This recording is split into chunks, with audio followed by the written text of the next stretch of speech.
पूर्णिमा के दिन जो स्नान कर लेता है कि कल्पवास का पूरा एक महीने का पुण्य, एक महीने का पूरा पुण्य केवल एक दिन माघी पूर्णिमा के दिन स्नान करने से प्राप्त हो जाता।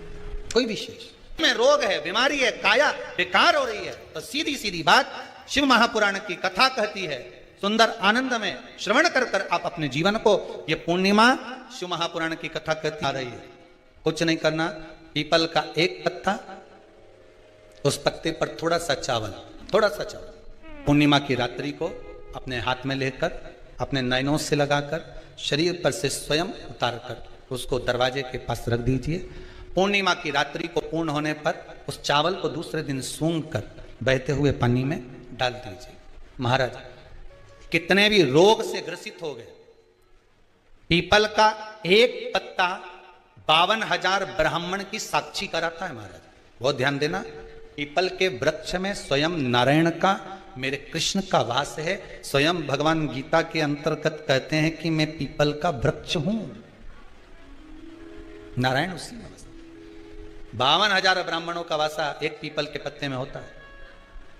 और आपको पहले भी कथा में कहा, गाय, ब्राह्मण, बहन, बेटी, ये सब काल का हरण करने वाले हो, काल को हरने वाले। जितनी पूर्णिमा के व्रत हैं, जितने 12 महीने जो पूर्णिमा पड़ती है, पूनम पड़ती है, ये भले दुनिया के लोग कहते हैं कि ये भगवान राधा और कृष्ण से संबंध, हम और कृष्ण से संबंध रखते हैं, पर इनका यदि सही संबंध समझा जाए, इनके सही संबंध का यदि स्मरण करा जाए, इनके सही संबंधों का यदि वर्णन किया जाए, तो शिव और चंद्रमा के जो मिलन का केंद्र बिंदु है वही पूर्णिमा है। केवल एक पूर्णिमा वहीं तक नहीं रही कि भगवान कृष्ण और राधा जी ने रास किया, केवल वहीं तक उसकी सीमितता नहीं है। पूर्णिमा के दिन चावल का एक आखा दाना जानते हो, पूरा खंडित चावल नहीं, कितना चावल, एक दाना चावल का शंकर भगवान के शिवलिंग पर समर्पित करिए।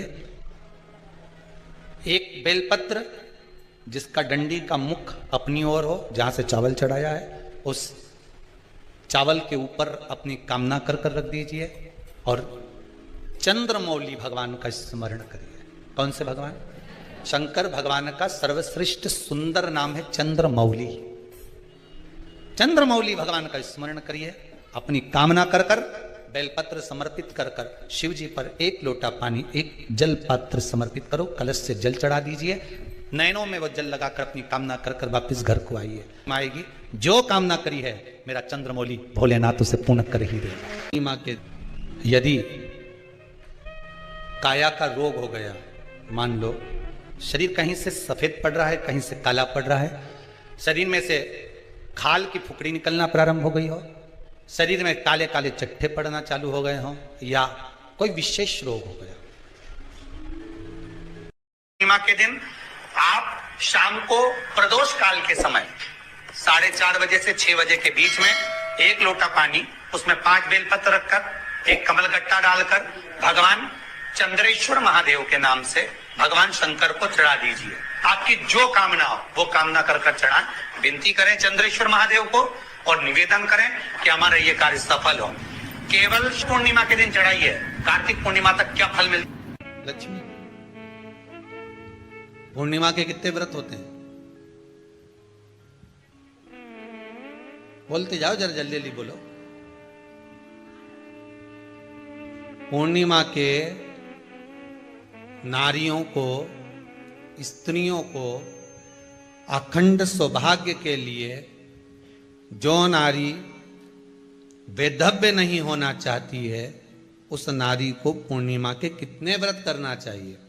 जिस नारी के यहाँ संतान नहीं हो, औलाद नहीं हो, उसको पूर्णिमा के कितने व्रत करना चाहिए? जिस नारी का पुत्र, पति बहुत बीमारी से ग्रसित हो, लग रहा हो कि ये मेरा बेटा बहुत बड़ी बीमारी में घिरा हुआ है, तो नारी को कितने व्रत करना चाहिए? स्वयं भगवान कृष्ण ने माता यशोदा को द्वापर में भी बताया है कि पूर्णिमा के 32 व्रत होते हैं। कितने व्रत होते हैं? 32।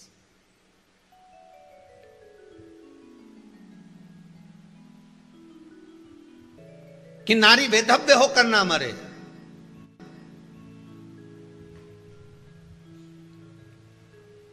उसका पति कोई रोग से ग्रसित ना हो, उसका पुत्र किसी रोग में ना पड़े। अरे भाई कितना सुंदर संवाद लिखा है, अगर किसी माता का पुत्र मान लो किसी नशे में डूबा हुआ है, कोई नशा कर रहा है और गलत नशा है, आपको लग रहा है कि ये नशे में डूबा हुआ है, आपको लग रहा है कि ये गलत जगह पर डूब गया है, आपको लग रहा है कि मदिरापान में, मांसाहार में या अधिक गांजा आदि का जो भी नशे होते हैं, जितने भी नशे उसमें डूब चुका है, और माँ उसको समझा रही है तू नशे में मत डूब, तू इस काम को मत कर, तू ये गलत कर्म मत कर। माँ उसको समझा कर हार गई। तो मेरा माताओं से निवेदन है, आप उसको समझाना बंद कर दो, एक काम करना प्रारंभ कर दीजिए। हमें जो शिव महापुराण के माध्यम से शास्त्र कह रहा है कि आप 32 पूर्णिमा के व्रत प्रारंभ कर दो। उसमें करना क्या है, आपको केवल जिस दिन व्रत रहे रात्रि के समय पर कोई भी मीठा कुछ भी सामग्री आप चंद्र की रोशनी में, चंद्र को अर्घ देने के बाद, पूजन करने के बाद उसको रखो, और वही सामग्री जो नशा कर रहा है उसको पूर्णिमा के दूसरे दिन उसको खिलाओ। आप धीरे धीरे खिलाना चालू करेंगे, जिस नशे में वो डूबा हुआ उस नशे से वो छूटना प्रारंभ हो जाएगा। 2 पूर्णिमा व्रत करके तो देखो, तीसरे में तुम्हें जरूरत ही नहीं पड़ेगी, धीरे धीरे आप वो छूटना प्रारंभ हो जाएगा। मान लो किसी नारी का पुत्र या पति रोग से ग्रसित हो,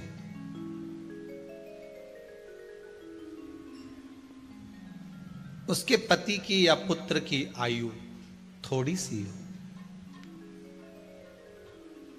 तो हे कृष्ण, उस नारी को कौन सा व्रत धारण करना चाहिए या किसकी पूजन करना चाहिए? एक कुरुक्षेत्र की भूमि का संवाद है।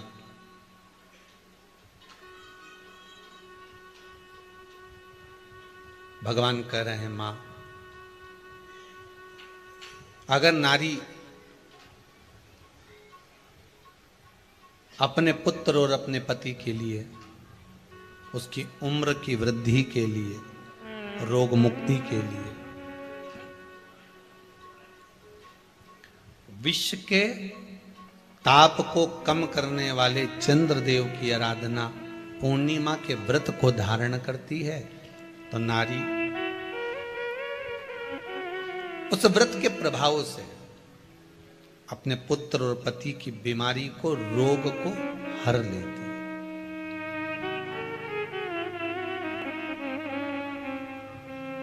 रोग का हरण कर लेती।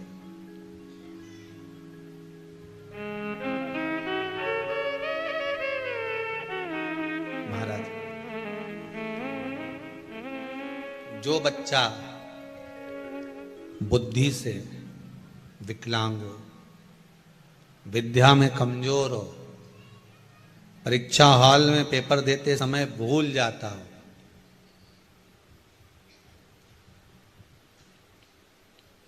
विवेक काम ना करता हो, तो निवेदन है, किसी भी पूर्णिमा की रात्रि को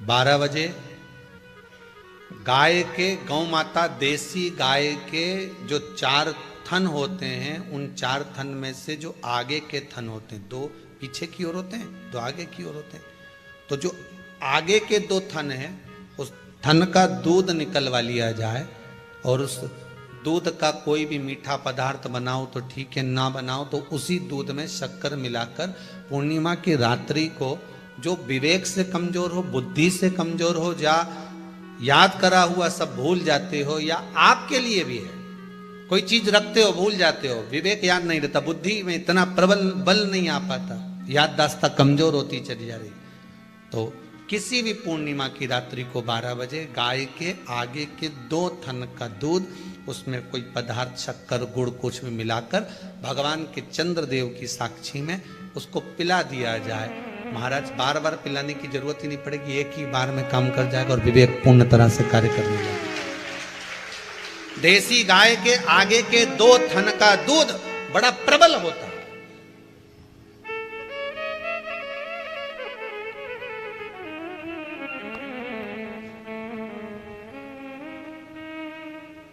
पूर्णिमा की रात्रि को 12 बजे उसका प्रयोग किया जाए। आप उस दूध को निकाल लो शाम के समय, रात्रि के समय ग्वाले से कहकर जिसके यहां पर देसी गाय हो वहां निकलवा कर उसको रखा जाए, उसका पान करा जाए। महाराज रोग बीमारी में प्रबलता तो मां यशोदा जी जग कल्याण के लिए पूछ रही है, संपूर्ण विश्व के कल्याण के लिए।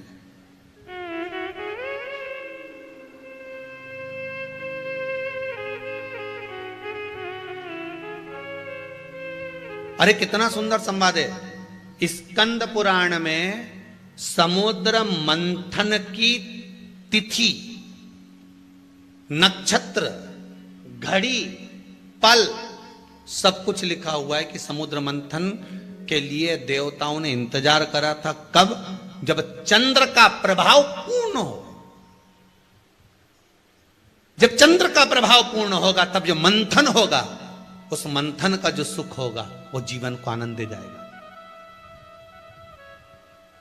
हो सकेगा तो कल की कथा में मंथन के लिए जो समय स्कंद पुराण में कहा गया कि ये समय में चंद्र प्रबल होगा, उस चंद्र की प्रबलता में मंथन का कार्य प्रारंभ करा जाए। देवता और राक्षस मिलकर मंथन करें। कल की कथा में वो पल, वो समय भी बताएंगे कि स्कंद पुराण में ये जगह पर ये चीज लिखी है। क्यों इंतजार कर रहे हैं कि चंद्र प्रबल हो तब हो? क्यों भीष्म पितामह इंतजार करते हैं कि सूर्य उत्तरायण हो तब जाऊं?